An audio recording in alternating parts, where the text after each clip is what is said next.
Welcome to Riff Ram Review, your TCU sports talk home right here on 88.7 KTCU. Here are your hosts, Seth Dowdle, Ian Nepetian, and Zion Trammell.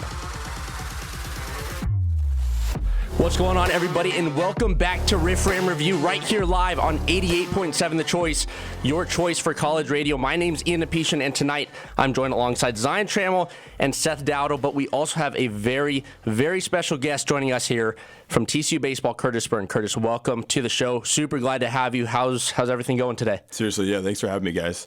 Yeah, everything's going good. You know, we just finished up fall practice, all that stuff. Getting into finals week next week, so that's always going to be a good time.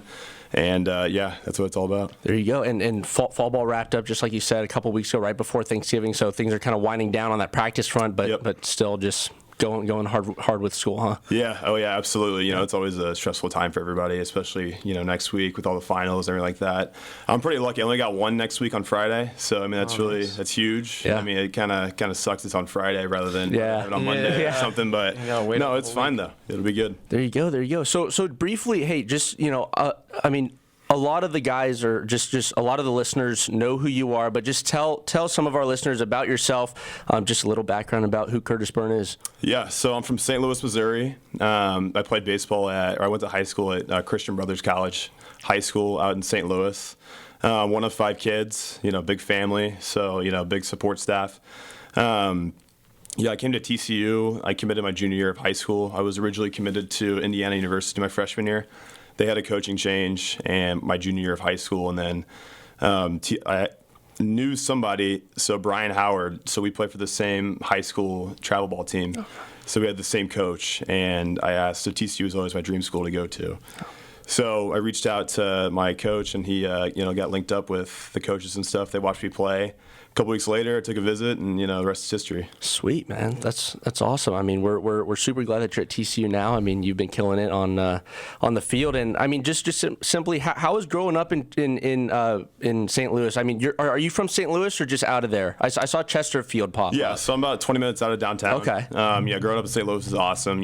Huge sports town, especially the Cardinals, the Blues. Used to be the Rams back in the day, but ended up going to LA. But no, it's been awesome. Really fortunate. Community. They're huge into baseball and hockey. Yeah. That's the other thing too, especially in football. Had a lot of really good players out of that area, especially in baseball. And it was awesome growing up there. So how'd you get into playing catcher? How's that for you? Yeah, so I don't really run that well. So they look around the field and outfield, not really a good guy to have out there. So. I played third base a little bit in high school, but, I really started catching, I would say. It's always my primary position, but we had a really good catcher my freshman and sophomore year of high school. And so I played third base and first base, and then my sophomore year I started catching towards the back end of it. And, ever since then, it's, been a blessing. It's been awesome. It's definitely a very demanding position, and, it's great. Yeah, I can always appreciate a catcher, man. I tried it a couple times. Not for me, man. It is such a difficult position to play. So always appreciative of catchers for sure. Yeah, it's a tough position. You got a lot of people counting on you. Yeah. You got to protect the umpire. The one time I caught, I let a ball hit the umpire's shin. Well, I didn't let it. I didn't mean to do it. But he looked at me like I had just murdered his children. Like he was so mad at me. You probably weren't stealing any strikes after that either. There you go. No, I wasn't. I mean, framing was not my strong suit either. So. That's awesome. And when I was kind of doing just some research for the show, I saw that you were drafted by your hometown team, the Cardinals, the 38th round in 2019. I mean, obviously you're here at TCU now, but what was that like, just having that moment of, hey, the Cards came calling? Yeah, it was crazy. Of course, it's a childhood dream to get drafted by your hometown team, especially in St. Louis. Cardinal Nations, it's a real deal. Especially, I don't know if you guys have ever been to a St. Louis game, but it's, especially Busch, it's a whole new environment. They love their team. But it's funny, so I was actually at TCU when I got drafted. I was going through orientation and frog camp, and I got a phone call from a random number. And I'm like, what is this? And then I answered it, and it was the Cardinals. They were like, yeah, we've drafted you, whatever. Dang. And I'm like, man, this is awesome. So it was really cool, just, being able to get drafted, especially like that. And, no, it was definitely a blessing, and, really thank them for it. Yeah, I'm a Texas Ranger Rangers fan, so 2011 with David Freese still kind of haunts me a little bit. Yeah. And that stadium went crazy when that happened. So It's crazy. Yeah, he was actually one of my heroes growing up, especially. I'm sure he was. I'm sure. Hey, yeah, especially after that. Yeah, that was pretty insane. Now, you came to TCU in 2020, obviously. Well, sorry, that was your first season playing, was in 2020. Yep. And obviously that was short, and I think maybe you played maybe 5 or 6 games, just before the season was called. And through that, I mean, now you guys have the phenomenal season last year. What was that like? I mean, the ups and downs, I mean, and just that run that you guys went on at the end to win the Big 12 tournament. You guys went to the NCAA regionals, super regionals here at Lupton, and then making it to the College World Series. Talk us through what that whole experience was like for the team and for yourself. Yeah, so we just we just got swept by West Virginia at West Virginia, and I think we were like 23-20 at this point. So it was definitely a low for the season. We're all like, kind of what's going on, everything like that. But I think for us, it was being very positive about it and making sure that, we were all there for each other. And, I think it all made us go, closer, especially through that adversity. Just to look back on that after getting swept and our flight got delayed like 5 hours, we're like, oh my gosh, of course. And, got back home and, we really had to make a decision on what we were going to do with the rest of the season. Because it's, a lot of teams, they could pack it in there and say, whatever, why us, why this? But, we didn't really have that mindset. We had the mindset of, we're going to figure out how to figure this out. And, we're going to make this season, the most of it. So, yeah, it was crazy, especially winning the Big 12 tournament, really got hot down the stretch. And then ended up going to the Arkansas regional, played really well there. Really cool environment to go play at. And after that, of course, Indiana State, that super regional, it was, electric environment. I mean, I know you guys were at all the game and stuff. Yeah. But no, it was unbelievable just in terms of, the support from the TCU community and everything like that. I think we were talking about earlier, we broke the attendance record. It was over 9,000 people, which, that's crazy, especially for, a so-called, small school in Fort Worth. So, no, it was awesome. Yeah, that was pretty cool to see all that and to see everyone come together for that. So for you last year, I know you kind of went through some ups and downs, but there was kind of a moment during the season where things just started to click for you at the plate. And towards the end of the season, it just felt like you were getting on base every single time. So what for you felt like was the moment, like what clicked for you at the plate? Yeah, so for me, it was all about getting healthy. So I had that back injury that, I was out for a couple weeks. I think it was about a month. And it was just for me, I was just trying to get healthy, get back on the field. Especially, it's tough to do in some circumstances because, back injuries, it's kind of everything you do. It's nagging. I couldn't even touch my toes at one point. Right after it happened, I got banged up at OU and I couldn't move. So I was out for a couple weeks, had back spasms, and then, I really turned the page with the season. I think for me personally, I think the UT series is really what helped me. Started playing well, and then, towards the back end of the year, ended up playing really well. But, as a team, that's, awesome. Couldn't be more prouder of the guys that I went to battle with and, everything that we did last year. It was awesome to go to Omaha and everything like that. But, the ultimate goal is to win a national championship. It's cool to say that you went, but it's all about winning it this year. That's the only thing that matters. There you go. Yeah. And kind of just piggybacking off of what Zion said, right? I mean, there's that point where it clicked and, coming back healthy always helps, right? There was a point there, again, just like you said, right after that West Virginia series that you guys won. After that, you guys won 22 of the next 28. Yeah. Again, winning the Big 12 tournament. And then also from late May to early June, you guys scored 80 runs in 7 games. What was maybe clicking, not just for you, but also for the team in that period? Was there something that the team was just feeling a little better and just the whole vibes were better? What was kind of going on in the clubhouse maybe? I think for us, it was, it was never a question of the talent. It was just, a matter of fact that we were just going through a tough stretch. And, the hardest thing to do is just to keep showing up and keep plugging away. And that's exactly what we did, and it ended up happening and it worked out very well for us towards the end of the year. But, man, I mean, it was tough, though, towards the middle of the season, especially whenever like we said earlier, 23-20, just trying to just stay positive and just know that there's still another half of the season left. And there's a lot more, ball to be played. And, the best time of the year to play, well is, of course, towards the back half, and especially getting hot right before the postseason, especially during the regional and everything like that. It's just all about getting in the tournament. That's all that matters. Yeah. Would you say like you guys sort of fed off each other in the lineup just when you see other people producing at the plate, that kind of boosts your confidence a little bit, and just hitting's contagious? You hear that 100%. Yeah. Hitting's the hardest thing to do in all sports, of course, as we all know. But I think for us, it's just, we just had really good chemistry throughout the lineup, and we just started figuring things out all throughout the back half of that year, Especially like you were saying, hitting is so contagious. I don't know why it's like that. It just happens. We just kept showing up, putting our work in, getting in, early work, all that stuff, and, it started to pay off towards the back end of the year. Would you say that, I don't know, perhaps what y'all were wearing played a role as well? Yeah, the BP tops, they were a little smelly, but what was there did that? I don't know if I recall. Did y'all just wear those once and then start winning and playing well and then continue to wear them, or was it like a process where you accidentally ran into the superstition of sorts? No, I would say so. We played DBU in a home game on that Tuesday, and we started wearing the BP tops, won that game, and then went on a roll. So it's why change anything? Especially, whenever you're playing that well, it's, we're eating the same thing every day. We're doing, all that stuff, especially for me.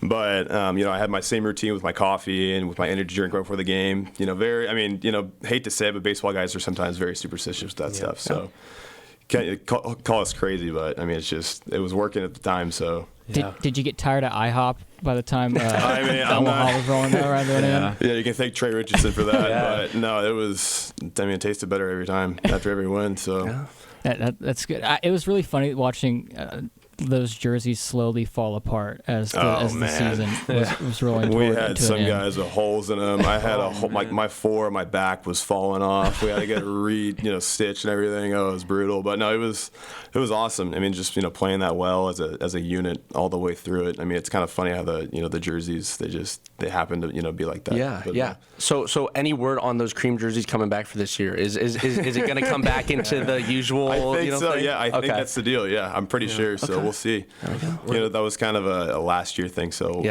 Yeah, it became like a storyline during the College World Series. Like the announcers were talking about it every single game about that being, y'all's superstition. Yeah, it was pretty funny. Honestly, I loved it. Yeah, because Nike does an awesome job with our jerseys and everything like that, and then wearing the BP tops every game. So it was awesome though. They're like, you sure? Like these are the ones you want to wear? Like, okay. So going back to you, obviously, I felt like at that. Towards the back end of the season, it was funny. I wrote an article about you and kind of that resurgence that you had, and I said in the article that I feel like you and Carson Bowen were one of the best catcher, two-way catcher tandems in the nation at the time. And for you though, because you did switch from being an everyday catcher to really moving into that DH role, what was that like for you? Maybe in terms of preparation, mentally as well, because you're just going up to hit. What was that like for you? 100%. Being a catcher, you got to be in tune every play of the game, and it's not a tough thing to do, but you have to have a mental fortitude to do it. So you switch over to DHing and you got to hit 4 or 5 times a game. It's a little bit different because you're in the dugout and you got to try to find things to do in terms my prep work and everything like that was all the same. But in terms of being in the game and being maybe I got to be locked in, I would say maybe like 5 hitters before I had to go hit, because you can't be too locked in the entire game, because that's it's gonna be way too much. It's gonna drain you, and you need to be fresh right whenever you go hit. So that was the biggest adjustment for me, is just trying to find my hourglass in terms of when to get ready and when to get my mind right. So moving into off season now, now that the season ended, fall ball, summer ball, I think a lot of people wonder, what do you guys do during the off season? What do you prepare for, and what do you work on during the off season? Yeah, so especially this time of year, with finals, so we're off. We'll just work out and do just stuff like that around the field, work out in the weight room, do all that stuff, and then we'll go home and we'll have 2.5 weeks of our own prep work, and they always give us a plan on what to do and everything like that. So it's the most crucial time of the year, because it's a huge separator in terms of getting you ready for whenever you come back on January 3rd, which that's our report date when we come back and start getting active, everything like that, start working out as a team again. and just being around campus and stuff, go to, hit the field, do all that stuff, because we can't really do any like actual team practice. I think it's like the 16th or something. So like it's kind of all on us just to like go to the field, go work out, and have just meetings like that. And then during the summer so for me, after this past year, I was banged up, so I stayed. I didn't play summer ball. But I've played summer ball every year, and that's what a lot of other guys do. They play, go out and play all summer, play like 30 or 40 games, awesome experience, just like go somewhere and go play for the summer, meet some really good dudes and kind of go from there. But for me, I worked out this entire summer, got healthy, was really focused on the year and, just trying to get healthy, my body right. So how do you feel right now, currently? 100%. Yeah, I feel a lot better. Okay, Yeah, that's good. That's good to hear. Love to hear that. Yeah, it's funny you mentioned summer ball because before the show you mentioned that you're roommates with Sam Stottenborough, right? Yep. Yeah. So my brother, he goes to a JC. He played summer ball, and he actually played against Sam during the summer. And he texted me because he's like, "There's this guy on the team like Sam Stottenborough." I'm like, "From TCU?" He's like, "Yeah." And my brother's a PO, so he didn't get to face him. But I was like, wow, it's just crazy that, there's leagues out there where all these D1, D2 players, even JC players come together and just play on the same field. It's something else. So I played in the Cape Cod League the past for 2 years. Yep. It was an unbelievable experience. It's so weird because you'll literally just go out in the middle of nowhere, basically. You feel like, you're back in a time machine. You go out, northeast Cape Cod, and you're literally playing, in high school and like middle school fields. Like my home field was an elementary school. Oh, wow. And it's a really cool experience, and like you're getting all these guys from across the country, just these absolute dudes, and you're teammates with them and brothers with them for 3 months, and then you leave, and then you try to stay in contact with them and stuff like that. But it's like you're best friends for 3 months, and then you got to leave and pick up all your stuff and then go back to your programs and stuff like that. But no, it's an unbelievable experience, just like networking like that, because it's just so unique. Because you'll be able to hang out with these guys. You're with them 8 hours a day. Yeah. For 3 months, and then you have to end up going back, to your programs and stuff. But no, it's an unbelievable experience. Yeah, it must be cool to have like different teammates and just like a new environment to play baseball in, and you guys are just out there having fun. That must be pretty cool. Oh yeah, no, 100%. No, it's so cool, especially you see him play in the Big 12. Of course, I always catch up a bunch of my buddies and stuff like that. Played summer ball with them, and you just like know everybody through the grapevine and like all throughout the network. So it's pretty cool. That's pretty cool. It seems like a very pure baseball environment. Like, there's no like bells and whistles, if that makes any sense. Like, it's literally, as you said, an elementary school, or like, I read a book once, and the stands are just like, it's an elementary school. It's like these kids are just coming, they're playing ball, and then they go home. I want to go because I just want to see what that's like, and it's cool to know someone now that played in it. Yeah, it was an awesome experience for me. It's like you were saying, it's the purest form of baseball. There's 500 people in the stands. A lot different than here we'll have like 6,000 people in the stands, and you have 500 people, and playing wood bats, of course. Awesome. It's just a little bit different. Yeah, and. Yeah, no, it's crazy in terms of just how it is, and you have all these really good players out there, and they go out play for the whole summer, and no, it's definitely awesome. So yeah, now with this team, with this TCU team, there has been a lot of change, a lot of roster turnover. So really, is there anyone that you've seen in particular that stood out to you so far that maybe TCU fans could watch out for? Yeah, absolutely. So guys like we got guys from the portal and stuff. So of course, like guys like Peyton Chatagnier, like Peyton Tolley, all those guys. Really good players, really good leadership coming in. We just picked up just a lot of really good pieces for us this year. It's really exciting, going into it, just because watch this fall and how competitive it was, and it was just awesome just watching everything go about everyone go about their business, and everyone has different backgrounds from different schools and stuff. And now you're coming to TCU, and it's all we're all fighting for the same common goal to win a national championship. Yeah, now kind of with that roster turnover, you guys have also brought in some additional coaches for you, Brian Howard, having that connection with him, and Evan Scout. Both of those guys were drafted in 2017, if I'm not mistaken. Yeah.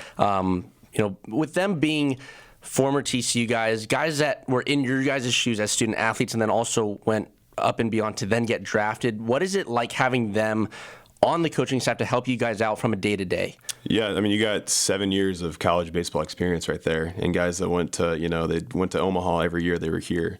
And, Coach Scout was giving me trouble the other day. He was saying, better not ruin my perfect attendance, at Omaha. But, no, it's awesome having guys like that here, just in terms of, their leadership and everything. You can pick their brain about anything. And, they'll tell you straightforward, what it is, what they see. Having guys like Brian Howard, he's been phenomenal with the pitching staff. And, Coach Scout's been doing an awesome job, too, with the hitters and, with our base running and everything like that. So it's, really good to have those guys here, especially from that experience standpoint, and in terms of relationships that we all have with them, awesome people. So we talked about the roster turnover, and last year a lot of players from last year's team got drafted. What was it like to see teammates and brothers go off to the next level? Because I saw that one video of who were the two, I don't remember the two players.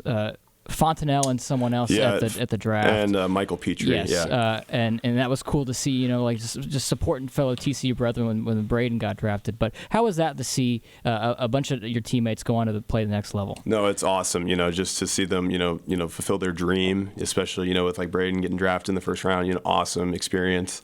Just phenomenal just seeing those guys just be able to live out their dream, and that's just the coolest thing for me. It's watching my teammates and everything like that just continue to do what they're doing. We'll always see them around campus and stuff like that, especially around the winter. They'll always come back to work out. That's been the really coolest thing too with TCU baseball in terms of all of our pro guys come back and work out at our facilities. They all work out with Coach Dakin, and it's just awesome having them around. Just another resource too to come pick their brain about their experience at TCU and in terms of how was it whenever you were here and stuff, and what else what suggestions do you have, especially moving forward. And you can also pick their brain too about pro ball and kind of what they're going through. So it's awesome just to be able to have that relationship with them and just pick their brain about stuff. Sure. Now, off the back of just what was a great 2023 season, what are you most excited about in 2024 with this team? What gets you going in the morning and you're like, hey, this is a special group? What's different about this team maybe from last year, and what's just getting you ready for this season? Yeah, so I think for me it's the brotherhood that we have. I mean, it was a very tight-knit group last year too, but I think we're clicking very quick this year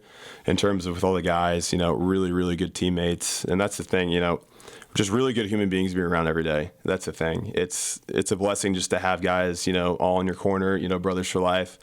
And it's just awesome just having them around.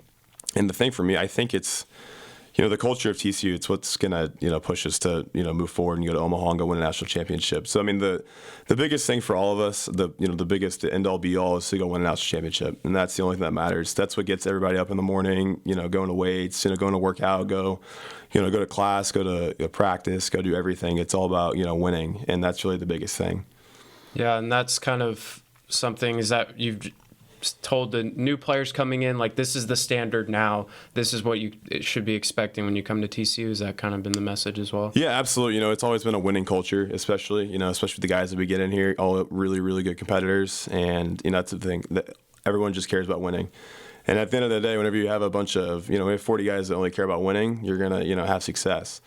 But no, that's really the biggest thing I think moving forward. It's just we have a bunch of guys that want to compete and want to be at the field and want to go work their tails off, and that's really been the biggest thing this year. Heading into the season, what are some things that, I guess with your game specifically, that you've tweaked or things that you've gone back to work on and saying, hey, I want to get better at this? Or do you set those goals for yourself before the season saying, hey, I want to see improvement here, I want to see improvement there? What have you been kind of working on? Yeah, absolutely. So for me personally, it's been kind of all aspects of my game, especially defensively. I think the biggest thing for me, actually, it's been just getting healthy.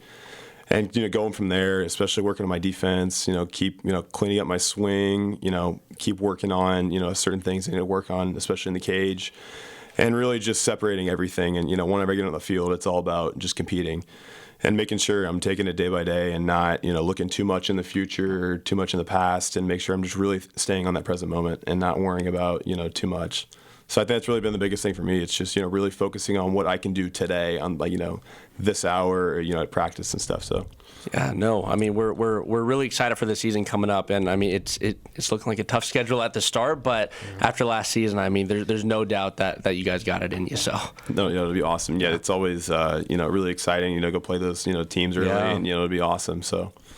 Well, we've been grilling you long enough, but before we let you go, I think we should have a little rapid fire segment if you're down, Kurtis. Absolutely, let's do it. Alrighty, welcome to the Riff Ram Review Rapid Fire Corner. Here we go. Kurtis, I have 10 or so questions for you here. All right, you have 10 seconds or less to answer these. All right, come on. Here we go. Favorite superhero? Batman. Favorite sport other than baseball? Football. Favorite sports memory? Going to Omaha. Favorite planet? Jupiter. Favorite artist? Musical or painting? I don't know. Morgan Wallen. Okay, nice. Invisibility or super strength? Super strength. Do you think it's wrong for a vegetarian to eat animal crackers? I pass. Probably smart. What's for dinner tonight? What you eating? Gonna get some steak. Nice. Favorite Christmas movie? Oh, Christmas Vacation. Favorite baseball movie? Oh my gosh, that's a good one too. Major League. And finally, would you rather climb a mountain or jump from a plane? Climb a mountain, 100%. Okay. And that there you concludes go. the Riff Ram Review Rapid Fire Corner. Love it. Those are some great questions. I got to pick out Major League. That's one of my favorites. I'm a big Joe Boo guy. I believe my in Joe gosh. Boo. I summon him when I want either TCU or the A's to pull through with the big win. I love Major League. It's such a great movie. It's a Wild classic. Thing, man. It's unbelievable. It's timeless. I mean, all the stuff in there, it's all accurate. It's hilarious. So favorite superhero, Batman. It's also my favorite superhero. So super valid answer there. Who is your favorite Batman? That is okay. So for one. me, I'm gonna have to say the Christian Bale. Yep. Yes. Because I mean, the Dark Knight with the Joker. I mean, that's one of the George best movies. Clooney, what? No, stop it, Seth. Yeah, no, Dark Knight's great. It's a great movie. Just everything about it, the storyline, and that was crazy. I think the new one too is pretty good. I mean, I enjoyed it. Yeah. No, it was solid. What's his name? Pattinson. Robert Pattinson. Pattinson. Yeah. At first, I wasn't sure how I would like it, but it was better than I expected. Yeah. It was much better than I expected. It was definitely not the same type of Batman that I thought they would choose, but it's pretty solid. Well, so. when the pitch is the guy from Twilight is now Batman, it's like it's hard to sell that a little bit. I think. But he did a great job, and you did a great job answering those questions. That was pretty impressive to come up with those answers. Yeah. Yeah, last time we did this, the music that I play is a minute long, and we had to go through the music like 4 times. Yeah. We didn't even get through the whole song that time. I know. So, congratulations. Legit. That was rapid fire at its absolute finest. So, Kurtis, I mean, with school wrapping up, do you have any plans over break? Going home, doing anything fun with family, friends? Yeah, so I'm just going to go back to St. Louis, hang out with the family, and get my work in. So that's really going to be the biggest thing, just focusing on, this upcoming year, going to work out, get better, get my mind right for this upcoming year. Of course, like take family time, everything like that, enjoy it, because, once the season starts, you really don't have many opportunities to go back home really at all. So the biggest thing for me is just going home, really enjoying my family, and just going from there. There you go. And just tell our listeners briefly where they can find you on social media and things like that. Yeah, so on Instagram it's just Kurtis Byrne, and Twitter the same thing. So Sweet. So everybody listening, go follow Kurtis. Support Kurtis Byrne and the rest of the TCU baseball team as they start gearing up for 2024. Kurtis, thank you so much for joining the show. Really appreciate you really appreciate you coming on to our show. But folks at home listening on the drive or at home, we've still got the rest of the show. We're running till 8 p.m. tonight. So we'll be right back here after a quick break. But thank you so much, Kurtis, for joining us here tonight. seriously, thank you guys. Appreciate it.